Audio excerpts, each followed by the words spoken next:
Ambassador Kate Morgan's morning had started like any other day at the human embassy on Novus Prime, the Empire's capital world. The artificial sun cast its perfect golden light through the quantum-filtered windows, and the aroma of fresh Earth-imported coffee filled her office.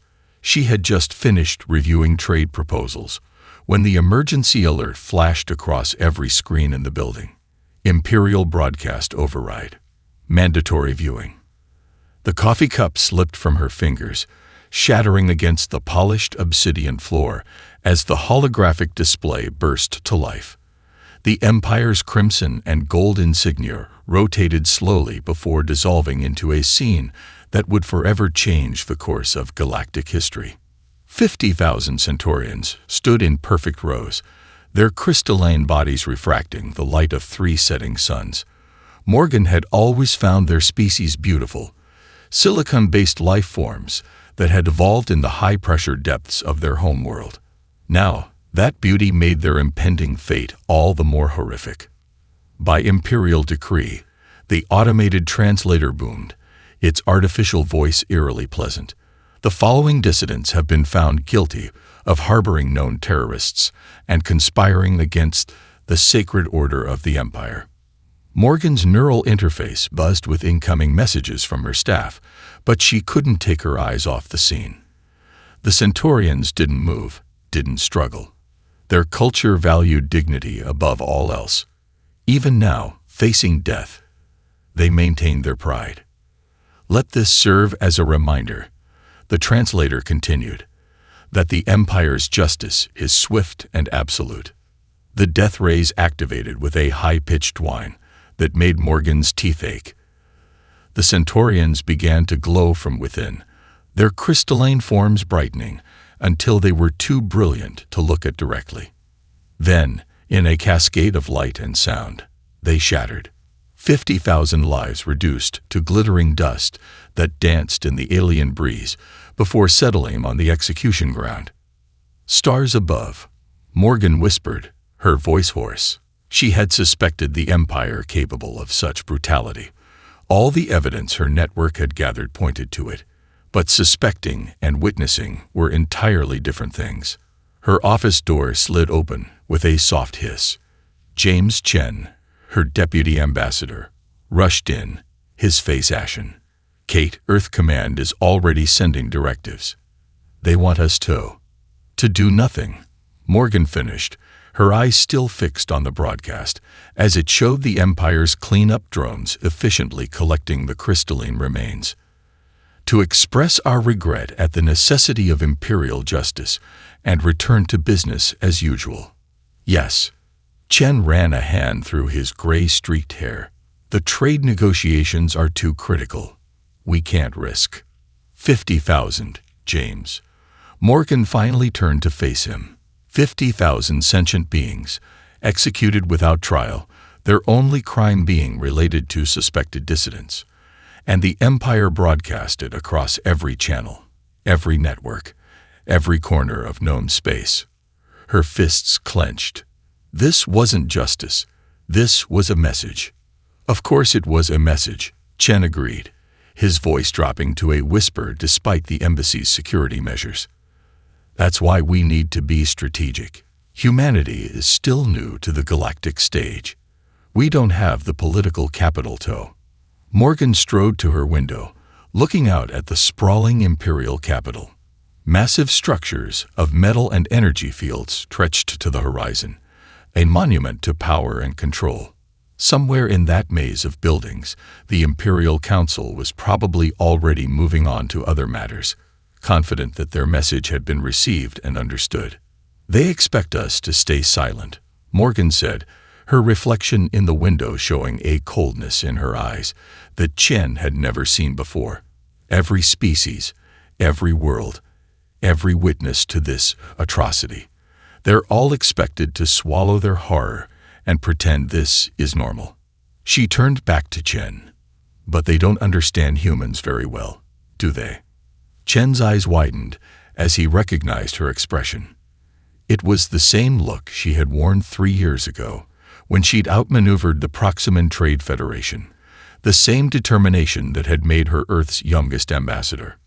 "Kate, whatever you're thinking, get me a direct line to the Imperial Council." Morgan cut him off, already moving to her desk, "and start uploading all the files from Project Watchdog.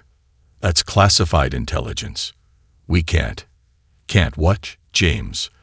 "Can't risk our position, our trade deals." She looked up at him, and her voice carried the weight of 50,000 shattered lives. "If we stay silent now, we're not just accepting this atrocity, we're giving them permission to do it again." The Imperial broadcast continued to play, now showing the clean execution ground, as if nothing had ever happened there, as if 50,000 lives hadn't just been erased from the galaxy. Morgan's neural interface chimed with Earth Command's official orders. "Maintain silence. Do not engage."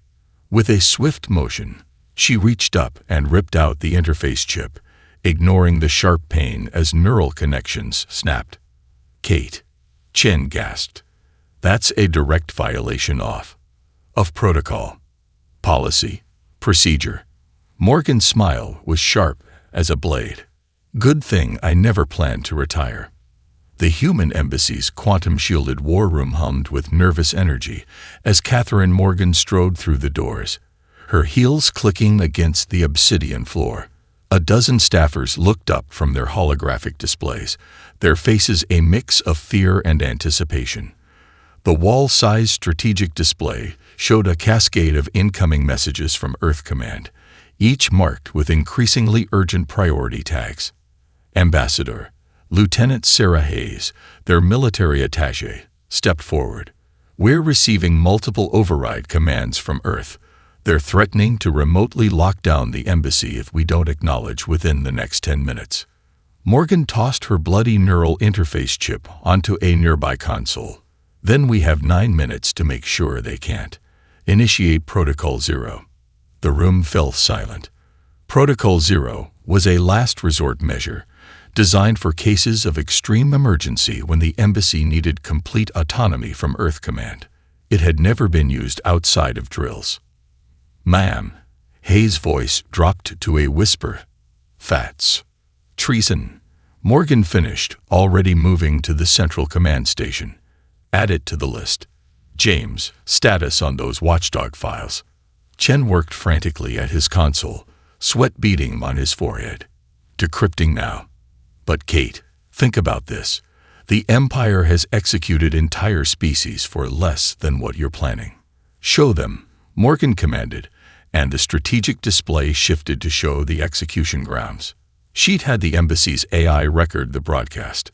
"Look at it again. Really look. This wasn't just an execution. It was a test. They're watching how every species reacts, measuring our fear, our compliance." The room watched in horrified silence as the scene played out again. Morgan let it run until the moment the death rays activated, then froze the image. "In about an hour," she continued, her voice steel hard, "every major news network in human space will report on this. They'll call it a tragedy, express diplomatic concern, and then move on to celebrity gossip and sports scores. Because that's what the Empire expects. That's what they've trained every species to do." She turned to face her team. "But they don't know humans like they think they do.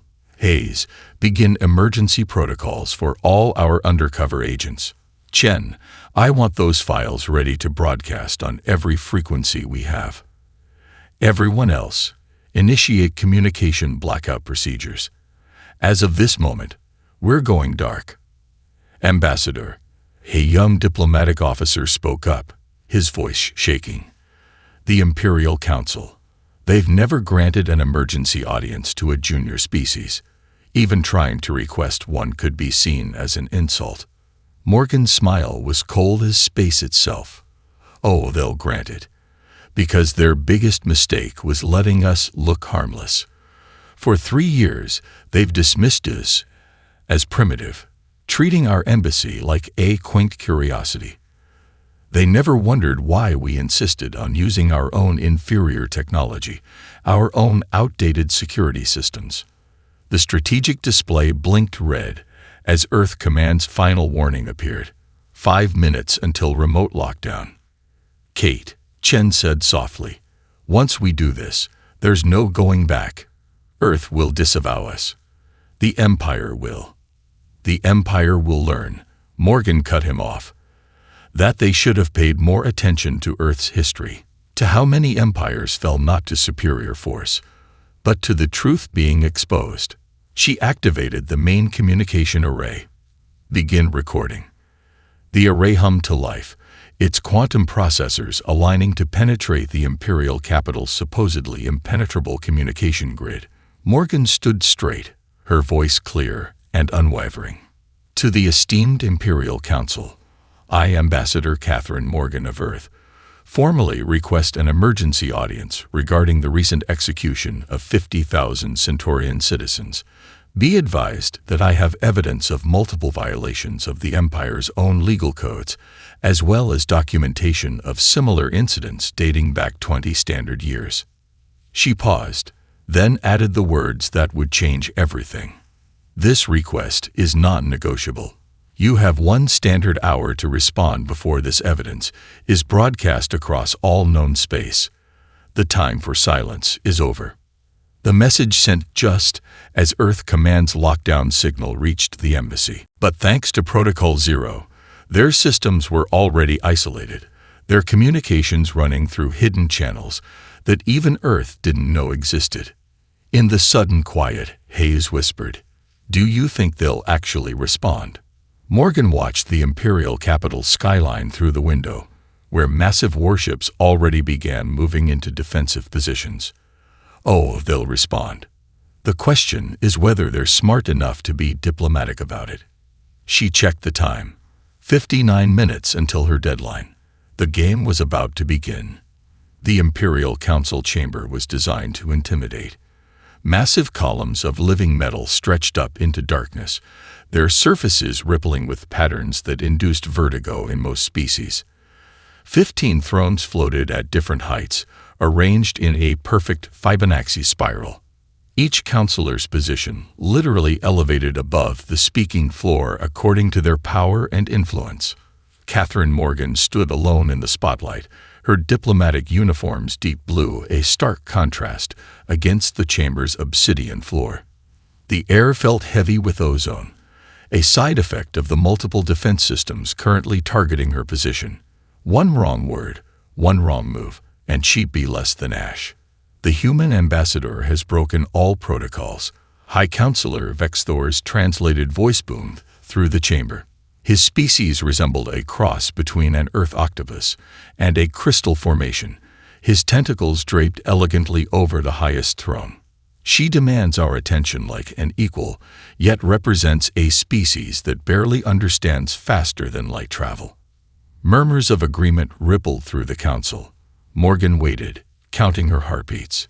Timing was everything. Perhaps, Counselor Zaratel added, her insectoid mandibles clicking with amusement. The humans need a reminder of their place in the cosmic order. Oh, I think we all need a reminder. Morgan finally spoke, her voice steady. Computer, execute Project Watchdog. Authorization Morgan Alpha Zero. The chamber's own holographic systems responded, much to the council's visible shock. Suddenly, the space above Morgan filled with images, videos, and data streams. Hundreds of documented atrocities committed by the Empire over the past 2 decades. Impossible. Vexthor's tentacles writhed in agitation. Our systems are impenetrable. To advanced technology, Morgan cut him off. But you never considered that something more primitive might slip through your defenses. While you laughed at our outdated systems, our agents were documenting everything. She gestured, and the display focused on a particular incident. 3 years ago, the Marian colony. 2 million citizens, officially listed as victims of a plague.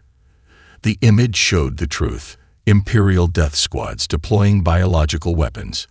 We have similar documentation for 27 other natural disasters. You dare, another counselor began, but Morgan was done playing by their rules. We dare because someone has to.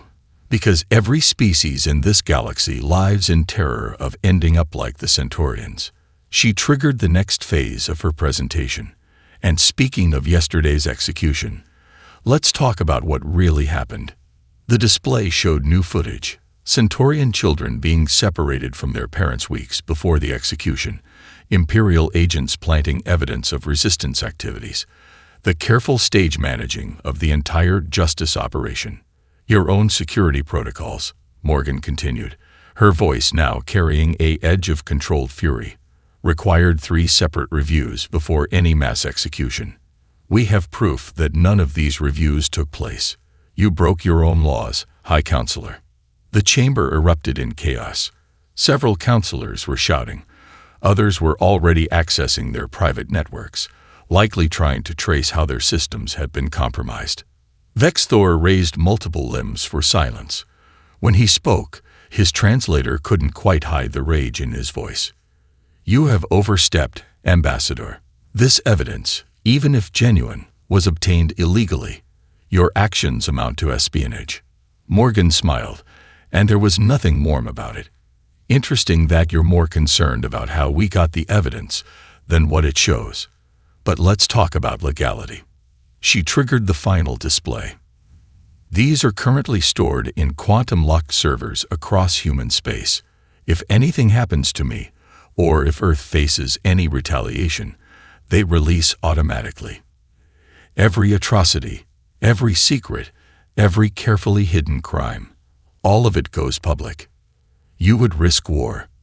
Zaratel's Antennae quivered with disbelief. No, Morgan's voice was steel. I'm preventing one.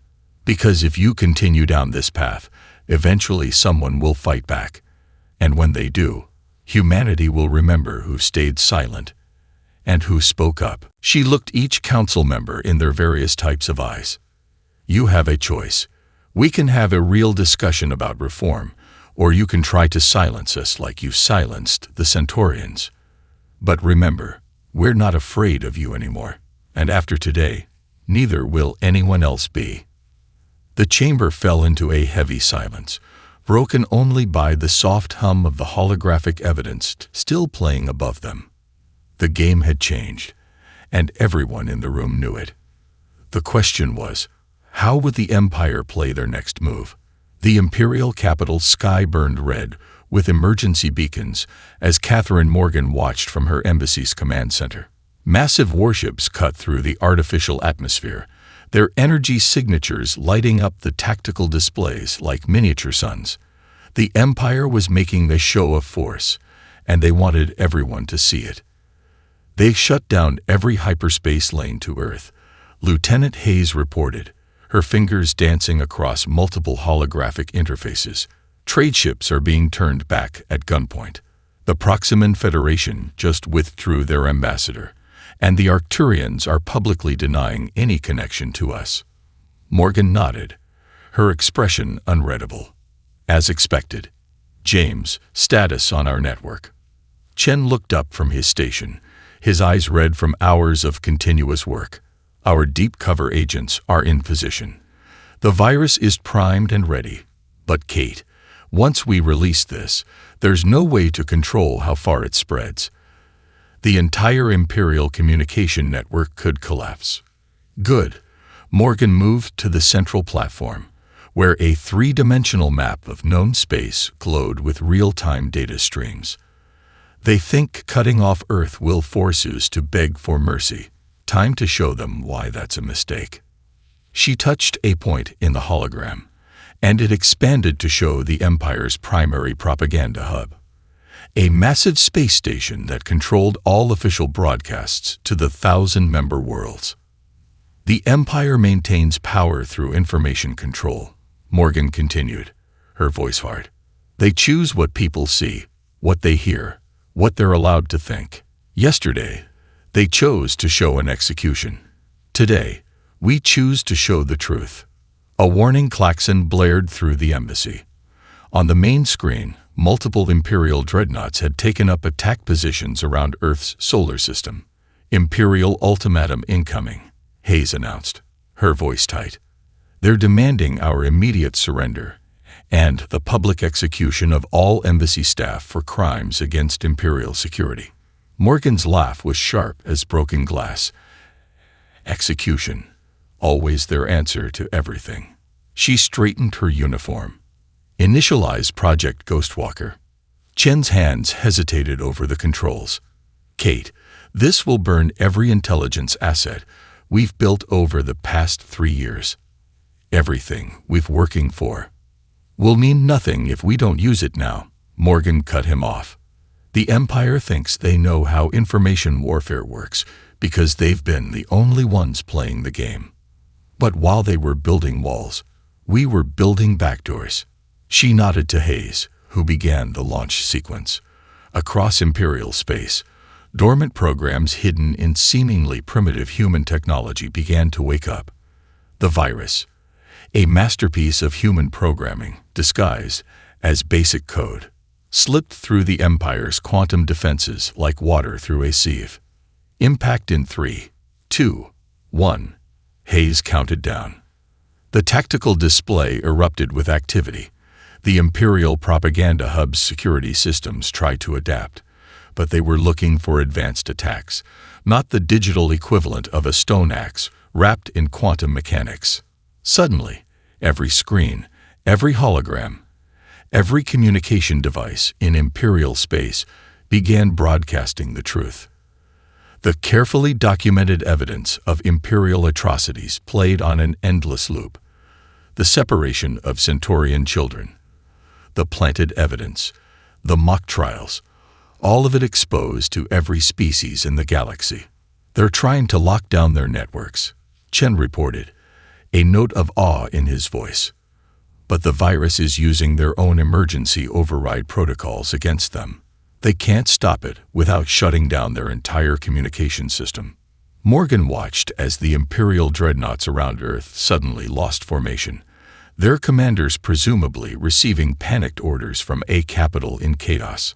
"Send one final message to the Imperial Council," she ordered, her eyes fixed on the display. "Tell them, you can't fight an enemy that has nothing left to lose, and you can't silence a truth that everyone already knows." Hayes looked up from her console, her expression a mix of fear and pride. "Ambassador, Earth Command is reporting mass protests on every Imperial world.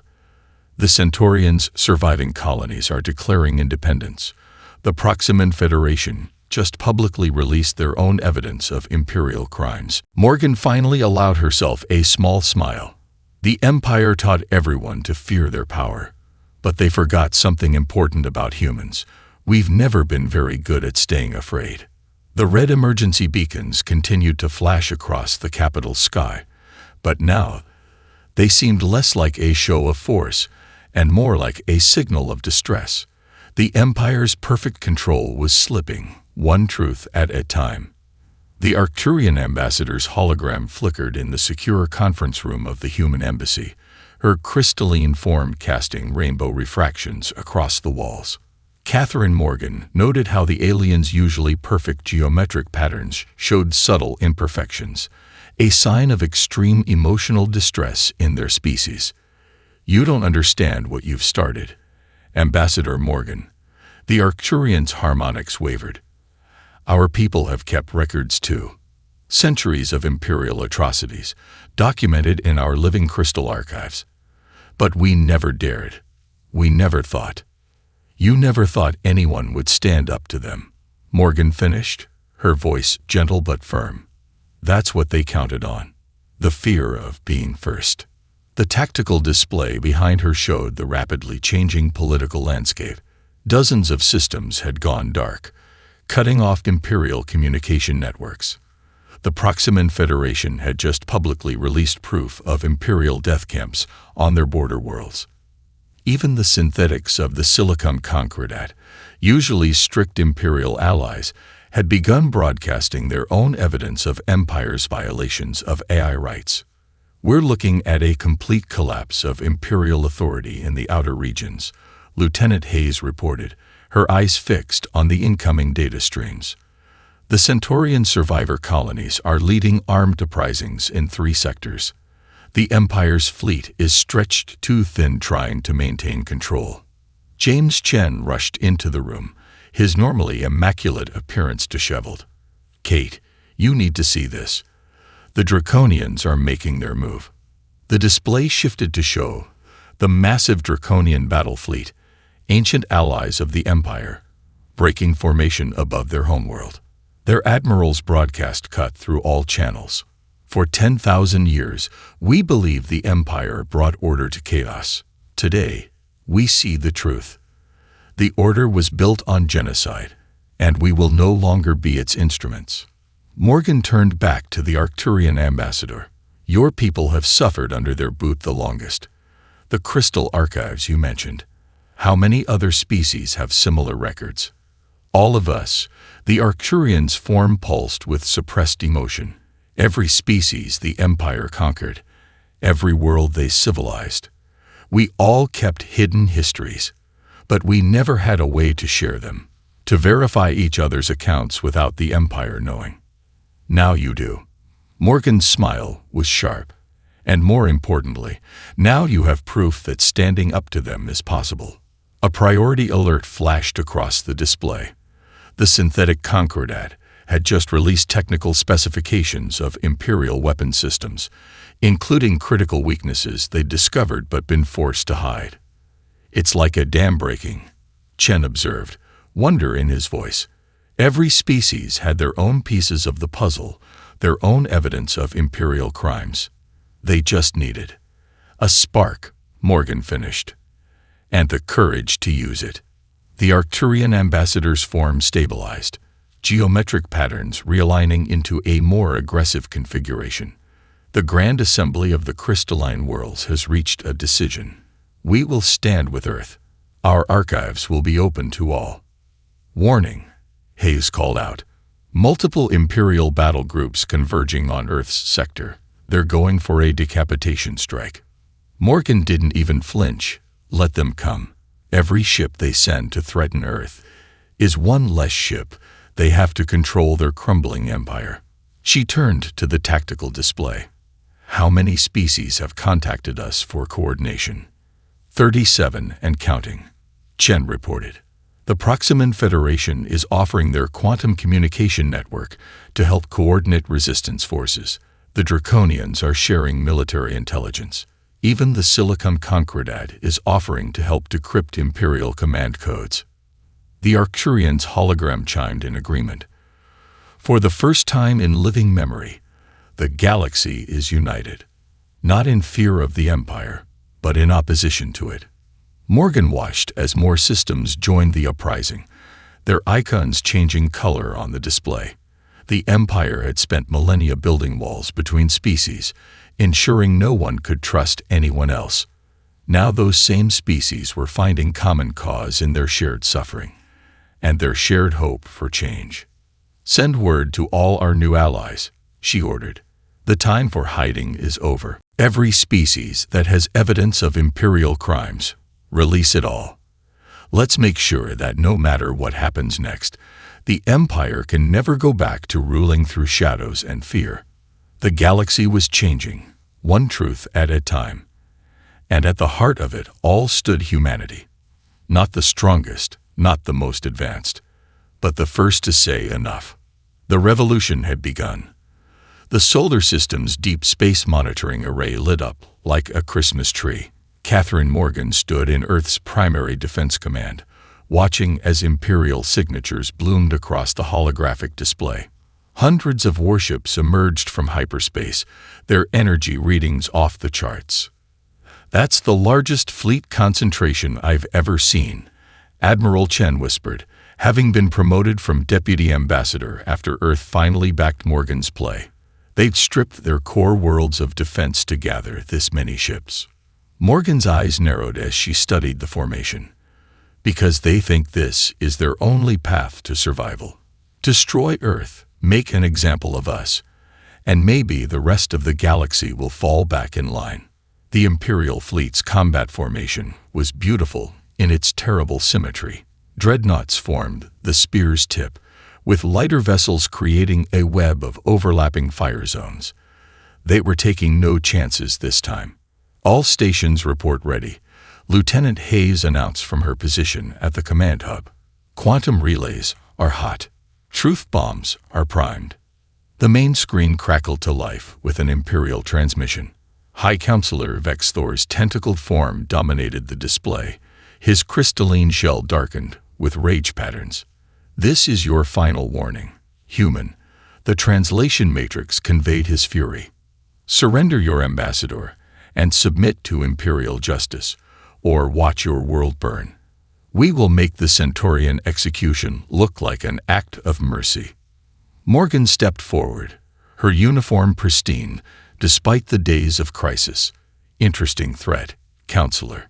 But I notice you're broadcasting this on an open channel. You want everyone to see you crush the upstart humans." Of course, Vex Thor's tentacles writhed. "The galaxy will witness the price of defiance." No, Morgan's smile was predatory. "The galaxy will witness something else entirely." "Lieutenant Hayes, execute Protocol Lighthouse." Across the solar system, hidden quantum transmitters powered up. Not the advanced Imperial tech that could be easily traced and jammed, but rudimentary human devices that the Empire had dismissed as primitive. Each one contained a complete record of Imperial atrocities, ready to broadcast across all known space. "You still don't understand what you're facing," Morgan continued. "Those ships you stripped from your core worlds. The populations there are already rising up. The Draconians are leading a push toward your capital. The Arcturians have freed 3 sector groups. You don't have an empire to go back to." The tactical display updated, showing real-time footage from 100 worlds. Imperial statues toppling, prison camps being liberated, suppressed species rising up against their overseers. "Impossible," Vex Thor hissed. "Our control was perfect." "Your control was an illusion," Morgan cut him off. "Built on fear and lies. And now everyone knows it. If you fire on Earth, these transmitters will ensure that every atrocity, every crime, every secret deal you ever made goes public. Not just to the galaxy, to your own people." Admiral Chen's console beeped. Multiple Imperial ships breaking formation. Their crews, they're refusing orders to fire. Morgan never took her eyes off Vex Thor. "Your own fleet can see the transmissions. How many of them had family on those worlds you purge? How many have watched you murder innocents and had to stay silent? They're not afraid anymore, Counselor. No one is." The Imperial formation began to disintegrate as more ships pulled back. The perfect military precision collapsed into chaos as commanders faced a choice between orders and conscience. "You have one option left." Morgan's voice carried the weight of absolute certainty. "Stand down. Order your forces to withdraw. Let's talk about how the Empire can transition to something new, something built on justice instead of fear." Hayes's console lit up. Multiple Imperial commanders requesting direct communication with Earth. They're offering to stand down. The command center erupted in cheers, but Morgan kept her focus on Vex Thor.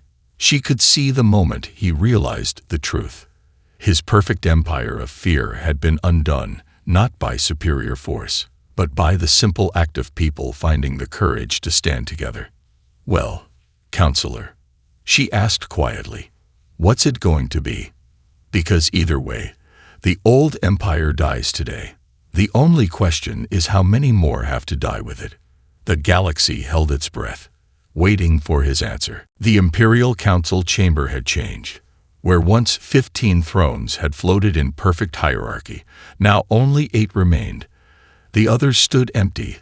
Their former occupants either fled to distant worlds or under arrest by their own security forces. High Counselor Vex Thor's throne had descended almost to floor level, a visible sign of his diminished authority. Catherine Morgan stood before them again, But this time, she wasn't alone. Holograms of 24 species representatives flanked her, their forms casting a rainbow of light across the chamber's dark floor. The terms are non-negotiable. Morgan's voice carried the weight of a united galaxy behind it. The Empire will submit to oversight by the new Galactic Ethics Council. All detention centers will be opened for inspection. All secret archives will be made public.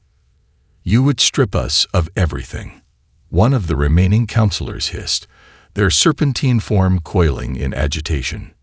No, Morgan corrected. We're offering you a chance to be part of something better. Look around you. Half your council has already fled. Your fleet commanders are refusing orders. The outer worlds are in open revolt. The tactical display above them showed the reality. Imperial control had collapsed in over 60% of their former territory. The remaining worlds were holding together only because of the promise of reform. The Draconians have already pledged their fleet to support the transition. The Arcturian representative's hologram chimed in. The Silicon Concordat is rewriting Imperial security protocols as we speak. Vexthor's tentacles writhed in barely controlled fury. And what of loyalty? Of order? We built this empire over millennia. You built it on lies. Morgan cut him off. On fear and genocide, and careful management of information. But that's not how humans do things. We share, we connect. We build networks not of control, but of cooperation. She gestured, and the display changed to show something new. Trade routes. Not the official imperial lanes, but a web of hidden connections that humanity had been building since their first contact. While you were watching our ships, Morgan continued, we were making friends, building relationships, creating a shadow economy that didn't need imperial permission to function. Every species here has been part of it, whether they knew it or not. The Proximan representative's hologram flickered as they spoke. Our markets have already shifted to the human-established trade networks. The Empire's economic control is, effectively, already over. Morgan could see the realization dancing across the council members' varied anatomies. The Empire hadn't just lost military control. They'd lost the very foundation of their power. So here's the choice. She laid out the terms with crystal clarity. Option 1. You fight. You try to hold onto power through force, and watch as every species in the galaxy turns against you. Your own citizens are already rising up. How long do you think you'll last? The chamber was silent as death. Option 2. Morgan's voice softened just slightly. You join us. Help us build something new. The Empire becomes a federation, with real representation for all species. You keep your positions, but as servants of the people, not their masters. And if we refuse both options? A counselor asked, their voice heavy with resignation. Morgan's smile was sharp. Then we release everything. Not just the evidence of atrocities. Everything. Every secret deal. Every private conversation. Every hidden transaction. The complete archives that your own people have been collecting for centuries, waiting for this moment. Lieutenant Hayes's voice came through Morgan's comm. Multiple imperial worlds are declaring independence. The Centaurian colonies have already formed a provisional government. Time's running out, Morgan warned. The galaxy is changing. You can either change with it or be swept aside by it. Vexthor's form seemed to collapse in on itself, his once proud crystalline shell now dulled with the weight of defeat. And what guarantee do we have that this federation will not simply execute us once we submit? Because that's not who we are. Morgan's voice carried absolute conviction. Humans don't seek revenge. We seek justice. The difference is what separates us from the empire you built. She stepped forward, hand extended, in a universal gesture of peace. So what's it going to be, counselor? Do we write the next chapter of galactic history together, or do we let it all burn? The future of 1,000 worlds hung on his answer. 1 year later, Catherine Morgan stood at the window of her new office in the Galactic Federation headquarters, watching the sunrise over what had once been the imperial capital. The city had changed. Where once stood monuments to Empire's power, now rose gardens of crystal trees, a gift from the Centaurian survivors, their transparent forms catching the light and splitting it into rainbow patterns across the plaza below. The last of the reform treaties has been ratified, Admiral Chen announced, entering the office with a stack of quantum data tablets. Even the Outer Rim colonies have signed on. Morgan nodded, her reflection in the window looking both older and somehow more serene than the woman who had first challenged the Empire. And the rehabilitation programs. Exceeding expectations, Chen replied. The Silicon Concordet's psychological reconstruction protocols are helping former Imperial citizens process the truth about their history. The Draconians have been particularly effective at converting military installations into education centers. The holographic display on her desk showed the current state of the galaxy, not as a military map, but as a living network of connections.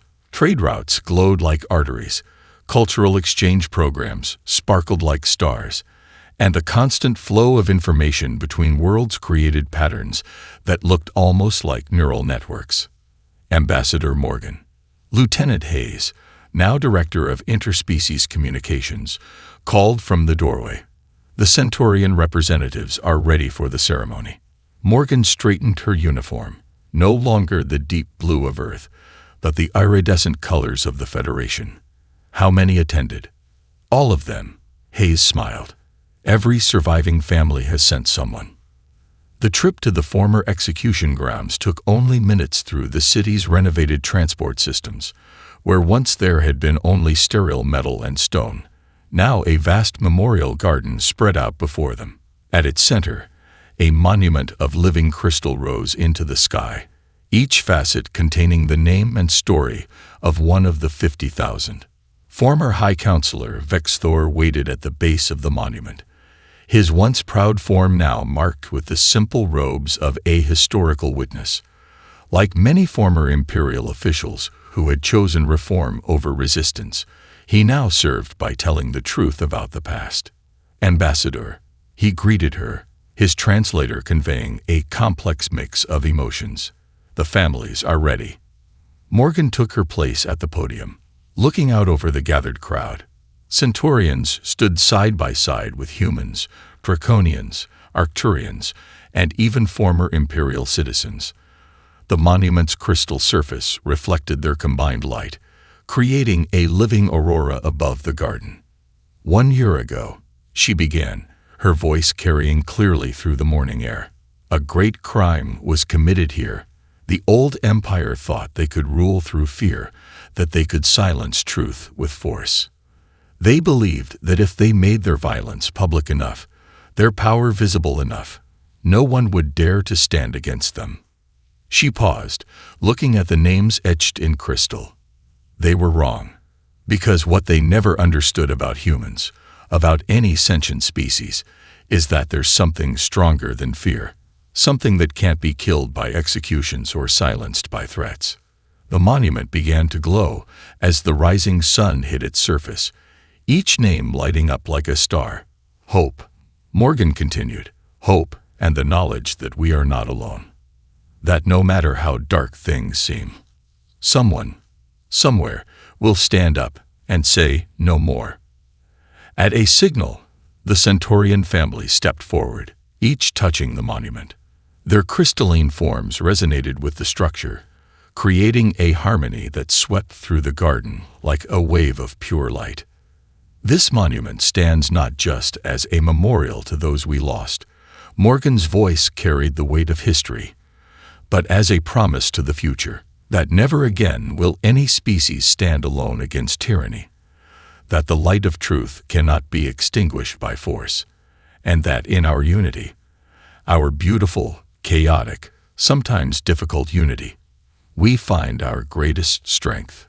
The sun cleared the horizon, and the monument exploded with light, each name sending a beam into the sky like a star breaking free of gravity.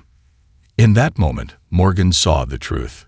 The Empire had tried to create perfect order through force, but true harmony could only come through freedom, through choice, through the willing connection of different peoples coming together for a greater good. The dawn of a new era had begun, written not in the blood of executions, but in the light of hope.